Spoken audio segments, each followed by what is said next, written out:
Hello student, welcome back to my channel. Amendment series में इस video में हम लोग 81 से लेके 85th अमेंडमेंट तक पढ़ेंगे। 81st अमेंडमेंट जो है वो कुछ खास इंपॉर्टेंट नहीं है, बस वही कहता है ना कि जो आपका वैकेंसीज वगैरह है जो अनफिल्ड हो गया, मतलब कैरी ओवर का जो प्रिंसिपल है उसकी बात करता है। और ऐसे को क्या है कि जो फ्यूचर में जब कैरी होंगे ना, तो ये आपका ऐसा नहीं कि 50% की सीलिंग को आपका ये कवर अप कर रहा है, वो पिछले साल का आया है और उस साल का अपना होगा। मतलब ये 50% के जो लिमिटेशन था जो इंदिरा साहनी केस में आया था उसको ये क्रॉस नहीं कर रहा है, तो कुछ खास ऐसा इंपॉर्टेंट नहीं है। 82nd की बात करें तो यहाँ पे भी कुछ ऐसा इंपॉर्टेंट नहीं है। मार्क्स के रिलैक्सेशन की बात कर रहा है एससीज एंड एसटीज के केस में, कि जो भी आपका एग्जामिनेशन वगैरह है किसी भी तरह का, उसके क्वालिफाइंग मार्क्स में कुछ रिलैक्सेशन, जैसे मान लो कि जनरल का अगर क्वालिफाइंग मार्क्स 50 है तो हो सकता है कि इनके लिए जो है वो मार्क्स शायद आपका 40 डिसाइड कर दिया जाए।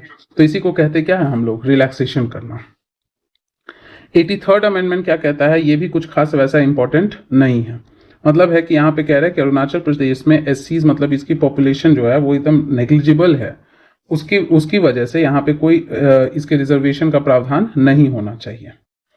84th अगेन वही आपका क्या कहता है कि जो ये एक्सटेंशन है 25 इयर्स का, जो ये था लोकसभा का जो, और ये स्टेट लेजिस्लेटिव असेंबली है, इन सब का जो रिजर्वेशन था उसको 25 साल तक और एक्सटेंड किया गया। लेकिन जो आपका सेंसस है वो कहाँ का रखा गया, 1991 के तक की, मतलब इसी सेंसस के हिसाब से आगे 2026 तक आपका क्या होगा कि इलेक्शंस वगैरह होंगे। तो ये भी कुछ खास ऐसा इंपॉर्टेंट नहीं है।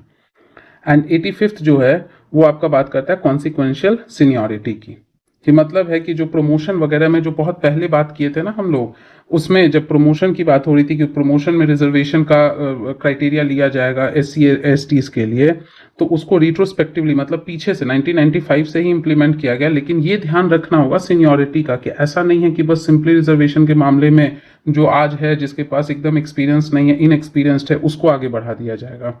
एक्सपीरियंस एंड ये सीनियरिटी के बेसिस पे ये काम किया जाएगा। तो मतलब बेसिकली यहां से आप देख लो कि 81 से जो 85 तक का अमेंडमेंट है उसमें कुछ खास इंपॉर्टेंट नहीं है, बस वही कह रहा है कि कुछ रिलैक्सेशन का बात होना चाहिए, कैरी ओवर का प्रिंसिपल का बात करता है, एंड कॉन्सिक्वेंशियल सीनियरिटी की वो बात करता है। तो कोई खास ऐसा इंपॉर्टेंट नहीं है।